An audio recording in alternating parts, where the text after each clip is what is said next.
तो हेलो दोस्तों, मेरा नाम है विशाल कुमार। आज हम लोग पढ़ेंगे बिहार बोर्ड क्लास 10th के इतिहास विषय के पार्ट 2, जिसका नाम है समाजवाद एवं साम्यवाद। इसके हम लोग वीवीआई ऑब्जेक्टिव को वन शॉट वीडियो में हम लोग देखेंगे और जो भी लोग इस वीडियो को देख रहे हैं वे लोग कॉपी और कलम लेकर के बैठे और जो भी हम क्वेश्चन करा रहे हैं उस ऑब्जेक्टिव क्वेश्चन को कॉपी में लिख ले, ताकि एग्जाम के समय में रिवीजन करने में आसानी होगी।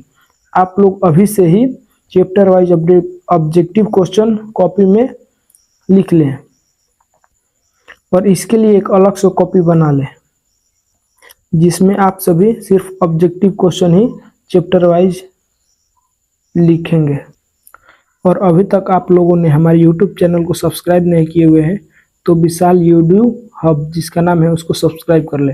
अब हम लोग समाजवाद एवं साम्यवाद के वीवीआई ऑब्जेक्टिव को शुरू करेंगे तो क्वेश्चन नंबर 1 में पूछा जा रहा है कि रूस में जार का अर्थ क्या होता है।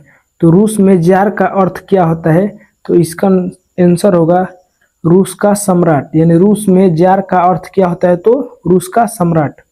अब हम लोग क्वेश्चन नंबर 2 को देखेंगे। इसमें पूछा जा रहा है कि कार्ल मार्क्स का जन्म कहाँ हुआ था। तो कार्ल मार्क्स का जन्म कहाँ हुआ था, तो इसका आंसर होगा जर्मनी। अब हम लोग क्वेश्चन नंबर 3 को देखेंगे। इसमें पूछा जा रहा है कि दास कैपिटल किसकी रचना है। तो दास कैपिटल किसकी रचना है, तो कार्ल मार्क्स की है। अब हम लोग क्वेश्चन नंबर 4 को देखेंगे।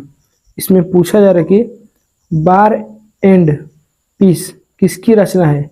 तो बार एंड पीस किसकी रचना है, तो इसका आंसर होगा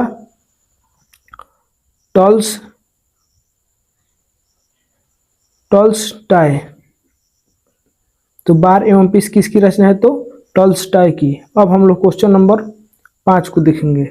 इसमें पूछा जा रहा है कि साम्यवादी शासन का पहला प्रयोग कहाँ हुआ था। तो साम्यवादी शासन का पहला प्रयोग कहाँ हुआ था, तो इसका आंसर होगा रूस में। अब हम लोग क्वेश्चन नंबर 6 को देखेंगे। इसमें पूछा जा रहा है कि किसे समाजवादियों का बाइबल कहा जाता है। तो किसे समाजवादियों का बाइबल कहा जाता है, तो इसका आंसर होगा दास कैपिटल को। तो किसे समाजवादियों का बाइबल कहा जाता है, तो दास कैपिटल को। अब हम लोग क्वेश्चन नंबर 7 को देखेंगे। इसमें पूछा जा रहा है कि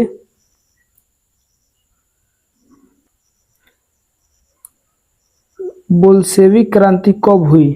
तो बोल्शेविक क्रांति कब हुई थी, तो इसका आंसर होगा नवंबर 1917। तो बोल्शेविक क्रांति कब हुई थी, तो नवंबर 1917। अब हम लोग क्वेश्चन नंबर 8 को देखेंगे। इसमें पूछा जा रहा है कि बोल्शेविक क्रांति का नेतृत्व किसने किया था। तो बोल्शेविक क्रांति का नेतृत्व किसने किया था, तो लेनिन ने। अब हम लोग क्वेश्चन नंबर 9 को देखेंगे। इसमें पूछा जा रहा है कि रूस में कृषक दास प्रथा का अंत कब हुआ। तो रूस में कृषक दास प्रथा का अंत कब हुआ, तो इसका आंसर होगा 1861 ईस्वी में। अब हम लोग क्वेश्चन नंबर 10 को देखेंगे। इसमें पूछा जा रहा है कि दास कैपिटल का प्रकाशन किस वर्ष हुआ था। तो दास कैपिटल का प्रकाशन किस वर्ष हुआ था, तो इसका आंसर होगा 1867 ईस्वी में। अब हम लोग क्वेश्चन नंबर 11 को देखेंगे। इसमें पूछा जा रहा है कि लाल सेना का गठन किसने किया था। तो लाल सेना का गठन किसने किया था, तो ट्रोट्स्की। तो लाल सेना का गठन किसने किया था, तो ट्रोट्स्की। अब हम लोग क्वेश्चन नंबर 12 को देखेंगे। इसमें पूछा जा रहा है कि भारतीय कम्युनिस्ट पार्टी की स्थापना किसने की। तो भारतीय कम्युनिस्ट पार्टी की स्थापना किसने की, तो इसका आंसर होगा MN राय ने। अब हम लोग क्वेश्चन नंबर 13 को देखेंगे। इसमें पूछा जा रहा है कि जार निकोलस द्वितीय ने ड्यूमा नामक संसद की स्थापना कब की थी। तो जार निकोलस द्वितीय ने ड्यूमा नामक संसद की स्थापना कब की थी, तो इसका आंसर होगा 1905 ईस्वी में। अब हम लोग क्वेश्चन नंबर 14 को देखेंगे। इसमें पूछा जा रहा है कि आर्थिक संकट के कारण यूरोप में कौन सी नई शासन प्रणाली का उदय हुआ। तो आर्थिक संकट के कारण यूरोप में कौन सी नई शासन प्रणाली का उदय हुआ। तो इसका आंसर होगा फांसीवादी नाजीवादी शासन। अब हम लोग क्वेश्चन नंबर 15 को देखेंगे। इसमें पूछा जा रहा है कि निम्नलिखित में से किसे साम्यवाद के संस्थापक के रूप में माना जाता है। तो निम्नलिखित में से किसे साम्यवाद के संस्थापक के रूप में माना जाता है। तो इसका आंसर क्या होगा। तो इसका आंसर होगा कार्ल मार्क्स। अब हम लोग क्वेश्चन नंबर 16 को देखेंगे। इसमें पूछा जा रहा है कि साम्यवादी घोषणा पत्र यानी कम्युनिस्ट मैनिफेस्टो के लेखक थे। यानी साम्यवादी घोषणा पत्र कम्युनिस्ट मैनिफेस्टो के लेखक थे। तो इसका आंसर होगा कार्ल मार्क्स और फ्रेडरिक एंजेलस। अब हम लोग क्वेश्चन नंबर 17 को देखेंगे। इसमें पूछा जा रहा है कि ब्रेस्ट लिटोवस्क की संधि किन देशों के बीच हुई थी। तो ब्रेस्ट लिटोवस्क की संधि किस देश के बीच हुई थी। तो इसका आंसर होगा रूस और जर्मनी। 18 नंबर क्वेश्चन पूछा जा रहा है कि यूरोपियन समाजवादी कौन नहीं था। तो इसका आंसर होगा यानी यूरोपियन समाजवादी कौन नहीं था। तो इसका आंसर होगा कार्ल मार्क्स। अब हम लोग क्वेश्चन नंबर 19 को देखेंगे। इसमें पूछा जा रहा है कि रूस में फरवरी क्रांति कब हुई थी। तो रूस में फरवरी क्रांति कब हुई थी। तो इसका आंसर होगा 1917 ईस्वी में। अब हम लोग क्वेश्चन नंबर 20 को देखेंगे। इसमें पूछा जा रहा है कि रूस की संसद को क्या कहा जाता है। तो रूस की संसद को क्या कहा जाता है। तो इसका आंसर होगा ड्यूमा। तो रूस की संसद को क्या कहा जाता है। तो ड्यूमा। अब हम लोग क्वेश्चन नंबर 21 को देखेंगे। इसमें पूछा जा रहा है कि रूस में सोशल डेमोक्रेटिक पार्टी की स्थापना कब हुई थी। तो रूस में सोशल डेमोक्रेटिक पार्टी की स्थापना कब हुई थी। तो इसका आंसर होगा 1883 ईस्वी में। अब हम लोग क्वेश्चन नंबर 22 को देखेंगे। इसमें पूछा जा रहा है कि रूस का पहला साम्यवादी था। तो रूस का पहला साम्यवादी था। तो इसका आंसर होगा प्लेटेखानोव। अब हम लोग क्वेश्चन नंबर 23 को देखेंगे। इसमें पूछा जा रहा है कि रूस की बोल्शेविक क्रांति के समय किसका शासन था। तो रूस की बोल्शेविक क्रांति के समय किसका शासन था। तो इसका आंसर होगा जार निकोलस द्वितीय। अब हम लोग क्वेश्चन नंबर 24 को देखेंगे। इसमें पूछा जा रहा है कि रूस को गणतंत्र कब घोषित किया गया।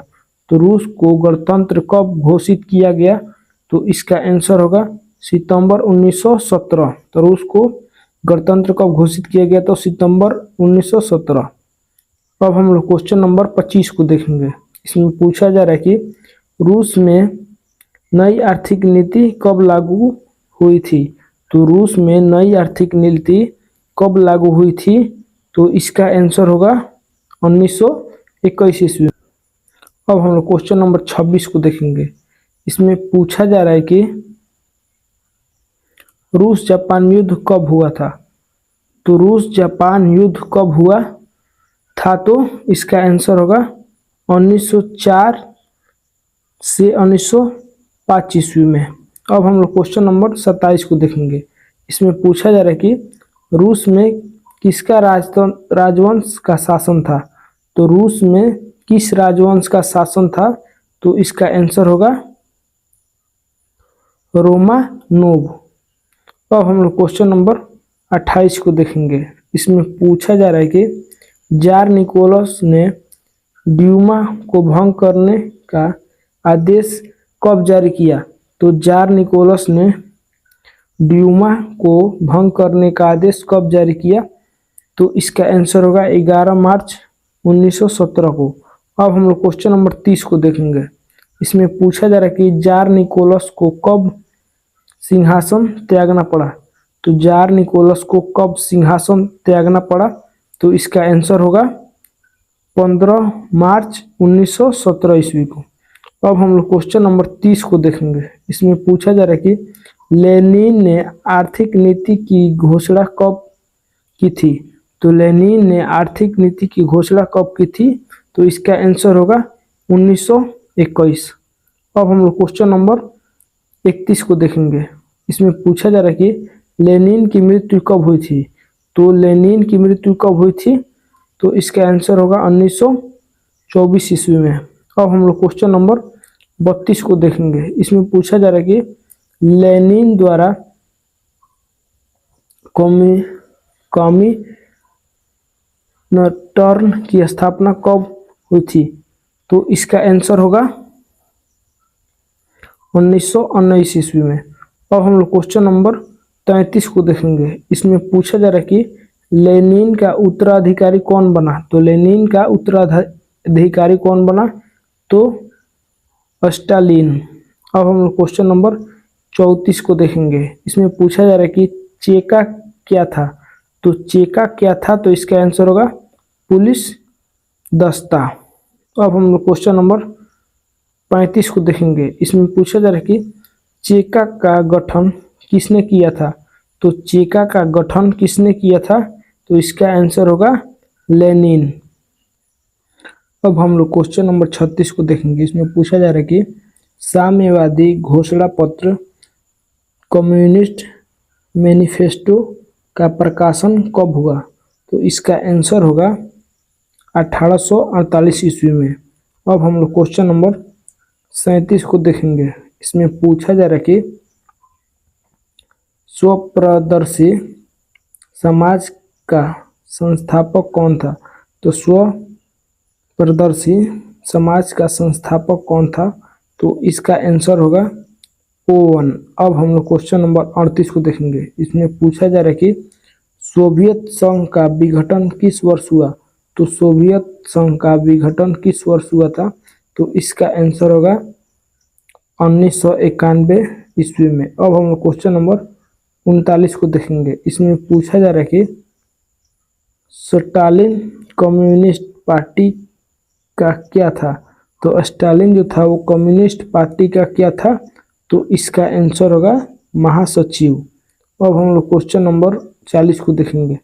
इसमें पूछा जा रहा है कि दुनिया के मजदूर एक हो किसने कहा था? तो दुनिया के मजदूर एक हो यह बात किसने कहा था? तो इसका आंसर होगा कार्ल मार्क्स। अब हम लोग क्वेश्चन नंबर 41 को देखेंगे। इसमें पूछा जा रहा है कि अंतर्राष्ट्रीय मजदूर दिवस कब मनाया जाता है? तो अंतर्राष्ट्रीय मजदूर दिवस कब मनाया जाता है? तो 1 मई को। अब हम लोग क्वेश्चन नंबर 42 को देखेंगे। इसमें पूछा जा रहा है कि प्रथम इंटरनेशनल की स्थापना कब हुई थी? तो प्रथम इंटरनेशनल की स्थापना कब हुई थी? तो इसका आंसर होगा 1864 लंदन में। अब हम लोग क्वेश्चन नंबर 43 को देखेंगे। इसमें पूछा जा रहा है कि द्वितीय इंटरनेशनल की स्थापना कब और कहाँ हुई थी? तो द्वितीय इंटरनेशनल की स्थापना कब और कहाँ हुई थी?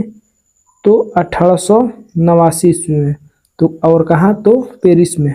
अब हम लोग क्वेश्चन नंबर 44 को देखेंगे। इसमें पूछा जा रहा है कि भूमि, शांति और रोटी के 3 नारे किसने दिए? तो भूमि, शांति और रोटी के ये 3 नारे किसने दिए? तो इसका आंसर होगा लेनिन। अब हम लोग क्वेश्चन नंबर 45 को देखेंगे। इसमें पूछा जा रहा है कि खूनी रविवार किस तिथि को तथा किस वर्ष हुआ था? तो खूनी रविवार किस तिथि को हुआ था और किस वर्ष हुआ था? तो इसका आंसर होगा 9 जनवरी 1905। अब हम लोग क्वेश्चन नंबर 49 को देखेंगे। इसमें पूछा जा रहा है कि रासपुतिन कौन था? तो रासपुतिन कौन था? तो इसका आंसर होगा भ्रष्ट पादरी। तो रासपुतिन कौन था? तो भ्रष्ट पादरी। अब हम लोग क्वेश्चन नंबर 47 को देखेंगे। इसमें पूछा जा रहा है कि अप्रैल थीसिस किसने तैयार की थी? तो अप्रैल थीसिस किसने तैयार की थी? तो इसका आंसर होगा लेनिन। अब हम लोग क्वेश्चन नंबर 48 को देखेंगे। इसमें पूछा जा रहा है कि 1919 ईस्वी में तृतीय इंटरनेशनल अथवा कम्युनिस्ट की स्थापना कहाँ हुई थी? तो 1919 ईस्वी में तृतीय इंटरनेशनल अथवा कम्युनिस्ट की स्थापना कहाँ हुई थी? तो इसका आंसर होगा मॉस्को। अब हम लोग क्वेश्चन नंबर 49 को देखेंगे। इसमें पूछा जा रहा है कि वर्ग संघर्ष के सिद्धांत की व्याख्या किसने की थी? तो वर्ग संघर्ष के सिद्धांत की व्याख्या किसने की थी? तो इसका आंसर होगा कार्ल मार्क्स। अब हम लोग क्वेश्चन नंबर 50 को देखेंगे। इसमें पूछा जा रहा है कि नई आर्थिक नीति का जन्मदाता था? तो नई आर्थिक नीति का जन्मदाता था तो लेनिन। अब हम लोग क्वेश्चन नंबर 51 को देखेंगे। इसमें पूछा जा रहा है कि रूस जापान युद्ध में रूस की हार का मुख्य कारण क्या था? तो रूस और जापान के युद्ध में रूस की हार का मुख्य कारण क्या था? तो इसका आंसर होगा सैन्य कमजोरी। सैन्य कमजोरी। अब हम लोग क्वेश्चन नंबर 52 को देखेंगे। इसमें पूछा जा रहा है कि वैज्ञानिक समाजवाद का जनक किसे माना जाता है? तो वैज्ञानिक समाजवाद का जनक किसे माना जाता है? तो इसका आंसर होगा कार्ल मार्क्स। अब हम लोग क्वेश्चन नंबर 53 को देखेंगे। इसमें पूछा जा रहा है कि रूस प्रथम विश्व युद्ध से किस संघ के द्वारा अलग हुए? तो रूस जो है प्रथम विश्व युद्ध से किस संघ से अलग हुआ?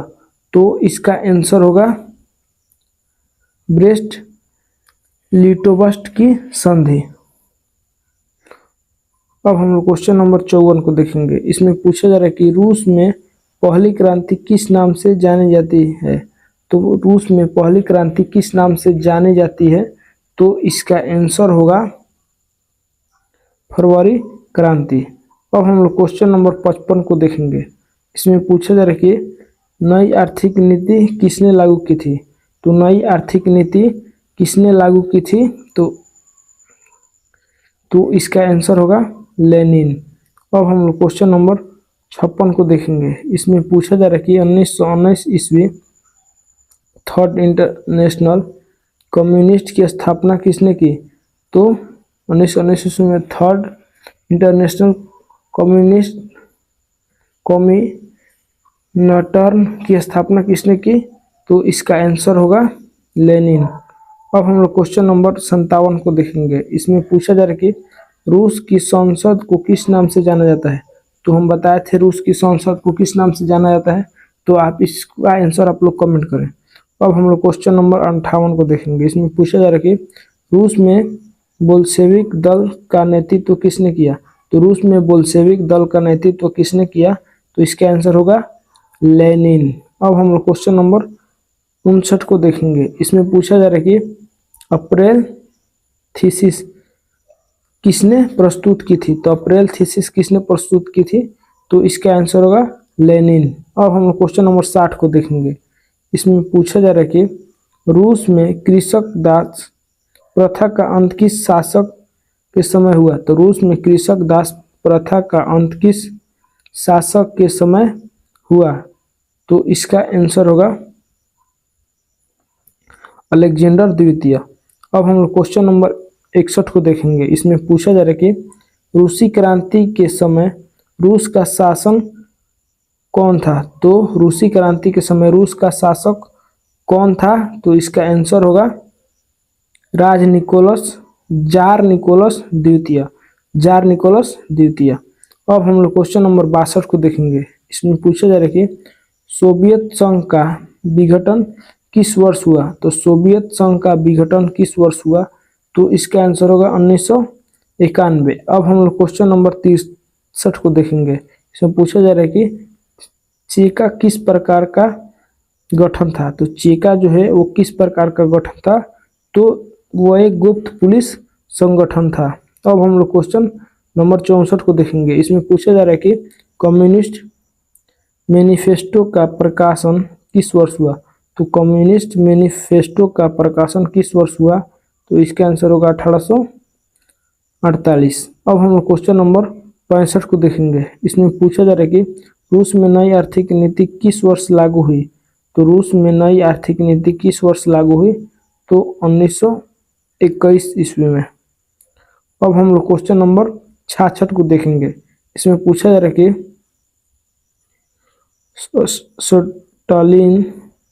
स्टालिन कम्युनिस्ट पार्टी के किस पद पर था। तो स्टालिन कम्युनिस्ट पार्टी के किस पद पर था, तो 66 का आंसर क्या होगा, तो महासचिव। अब हम लोग क्वेश्चन नंबर 67 को देखेंगे। इसमें पूछा जा रहा है कि रूस में बोल्शेविक क्रांति किस वर्ष हुई। तो रूस में बोल्शेविक क्रांति किस वर्ष हुई, तो 1917। अब हम लोग क्वेश्चन नंबर 68 को देखेंगे। इसमें पूछा जा रहा है कि दास कैपिटल पुस्तक के लेखक कौन है। तो दास कैपिटल पुस्तक के लेखक कौन है, तो इसका आंसर होगा कार्ल मार्क्स। अब हम लोग क्वेश्चन नंबर 69 को देखेंगे। इसमें पूछा जा रहा है कि युद्ध और शांति के लेखक कौन है। तो युद्ध और शांति के लेखक कौन है, तो टॉल्स्टॉय। अब हम लोग क्वेश्चन नंबर 70 को देखेंगे। इसमें पूछा जा रहा है कि भूमि शांति और रोटी का नारा किसने दिया। तो भूमि शांति और रोटी का नारा किसने दिया, तो इसका आंसर होगा सी, लेनिन। और जो भी लोग इस वीडियो को देख रहे हैं, अगर हम जो पीडीएफ से पढ़ा रहे हैं वो पीडीएफ उन्हें चाहिए तो इस नंबर पे आप लोग मैसेज कर सकते हैं। और जो भी लोग अभी तक हमारे यूट्यूब चैनल को सब्सक्राइब नहीं किए हुए हैं वो सब्सक्राइब कर ले और बेल आइकन को जरूर प्रेस करें ताकि हमारे आने वाली अगली वीडियो आप तक जल्द से जल्द पहुंचे। वीडियो अच्छा लगा हो तो लाइक करें, शेयर करें और कमेंट करें। धन्यवाद। जय हिंद।